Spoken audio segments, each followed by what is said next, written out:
Welcome, welcome to another day, another dollar with the true matriarchy. Is that what we're doing? Can you see my braces? Yeah. The reason I'm in Medellin right now is to see my orthodontist. So I just saw him. My bottom teeth are done. My top teeth have 2 more months, so I got to come back before the year's out. But I'm going to get a permanent retainer for the bottom, and I'm getting 4 more trays for the top, and then we're done. Pretty remarkable. Yeah, so I'm excited. As usual, I wake up happy to be in Medellin. I made a note, made 2 notes. This one says I can go home, put everything back in storage, find somewhere someone to take the dog, give back my car, and move to Medellin.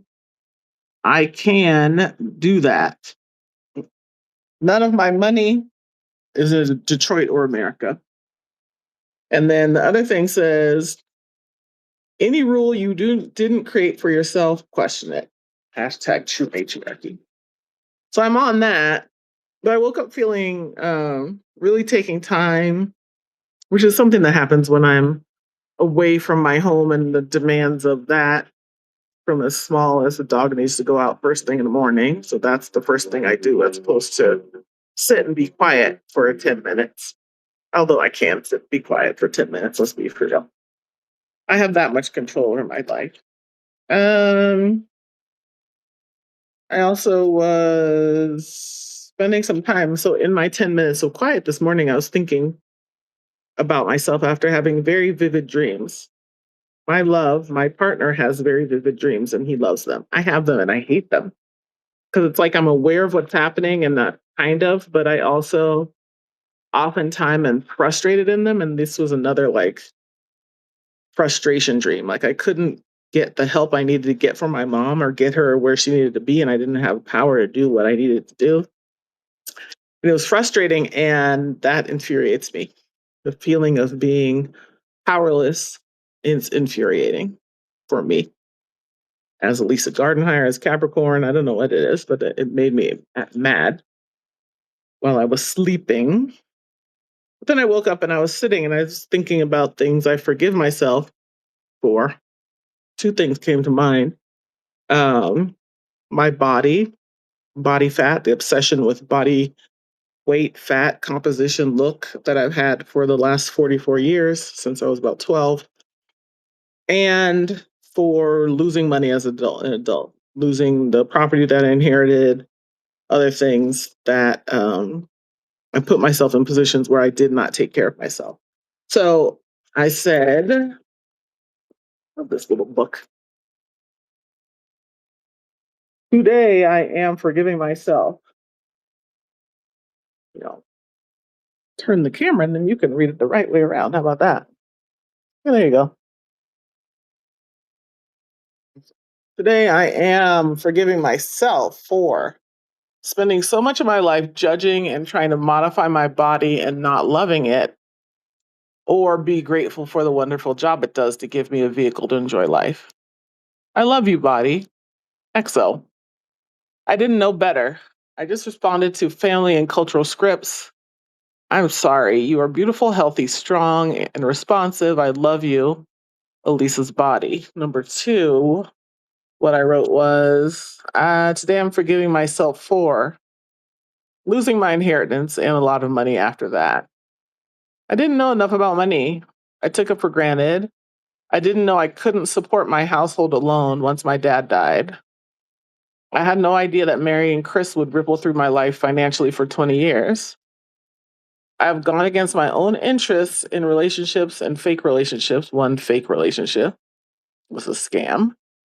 And now I'm recovering from the lack of money boundaries. But I said at the bottom, I forgive you, Alisa. And I do, I forgive myself because I did the best I could and I didn't know any better. There you go. Any rule you didn't create for yourself, question it. And did I write anything else? I think I did one other thing. Morning. Oh, right. I did this thing. I was thinking about how to be in the Dawn Ledger, and part of it is this, my going live, but listening to one of my business and spiritual teachers about my human design, it's really about how I'm sharing my perspective, which I am sharing it in the Dawn Ledger. But I think I need to be, sometimes I write kind of theoretically, and sometimes I think I need to sometimes write a little more personally. Or maybe these lives will be the personal part. But anyway, I say body fat obsession since I was 12. I'm 56. That's 44 years. Obsessed, judging, sometimes hating my body and fat. And I said, how much richer and more successful could I be if that energy was spent on creating and implementing my genius? Dang. And then the larger idea there is keeping women body obsessed keeps us poor. Keeping women body obsessed keeps us poor. Then I was thinking about obesity or fat or overeating versus alcohol and drugs, which I talk about a little bit down here. But the first thing I thought was about how fat is an armor. And I know for me as a girl, I hit puberty quick and suddenly people are looking at me and eyeballs and all this other stuff. And I wasn't ready. And I think overeating and becoming overweight was one way for me to feel protected. My mom, on the one hand, said to me as a kid, it's probably around 12, around this age, when she said, men don't like fat women. And my reaction in my head was, oh, yeah, we'll see. And I can't say I've ever had trouble getting men. I have not. I've been loved by many. I'm loved now. Yeah, it hasn't held me back from being sexual or being in romantic relationships. But anyway, fat as armor is an idea. I'm sure I'm not the only one who has ever had that idea. It's probably not a new one. But obesity for me holds aspects of being a control freak um, and of perfectionism, kind of oddly, because food is a quote unquote acceptable substance to abuse. So there's some sort of performance in a way of choosing food over alcohol and drugs because you're still, well, you're not an alcoholic, you're not a drug addict, you're just fat ass. So I say it's an acceptable substance to abuse to get the feeling of comfort and or an altered state. Body obsession is a controlling element. Obesity versus drugs and alcohol shows the need to maintain control, plus a lack of trust of the world. I was thinking people who are alcoholics or drug addicts must really trust the world to keep them safe because I think on the other hand, people who use fat as armor or food as a way to armor themselves against the world don't trust the world to keep them safe, to keep us safe. I speak like I'm in it because I'm in it. Because if you're in an altered state that makes you high or drunk or tripping out or whatever, you have to really trust that room. I would.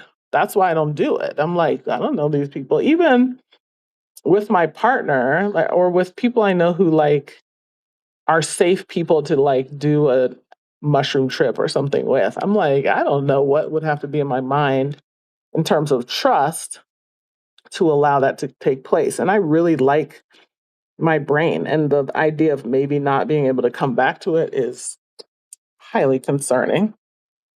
But anyway, I said drunks and druggies must really trust the world to keep them safe. Sorry for calling you a drunk or a druggie. I think this other thing about this body fat obsession for me is kind of funny. Like I've disliked it being overweight and all this stuff for all these years, but yet not really committing to behavior change to get the desired outcomes of being lean. Like I've done it before, but it doesn't stick. It's like it feels like continuing to be obese or overweight and still overeat or not exercise or whatever the shit combo is. And then hating yourself for it is like abuse for its own sake. Like that shit's crazy. Consistency, love, and self-regard were absent for me. So those are the thoughts that I had about that this morning. And what does this have to do with true matriarchy? Well, women who are running companies and celebrities on the stage and the mom in line with you at Starbucks or the woman sweating next to you on the treadmill has these thoughts in her mind while she's also supposed to be being a bad bitch and a boss bitch and a baddie and all this other shit. I know men hold some stuff in their minds about body image and stuff for sure, but women have it much more of that kind of crap foisted upon us. And I think it really goes back to the statement I said at sort of the top of this page that was keeping women body obsessed keeps us poor. So if you're thinking about this, your hair, your nails, your other shit all the time, eyelashes and hair curling and do my ab show, is my ass fat enough? Am I going to get this surgery? Why am I fat? I hate myself. I hate myself. I'm too skinny. I'm too this. I'm too that. I'm blah, blah, blah.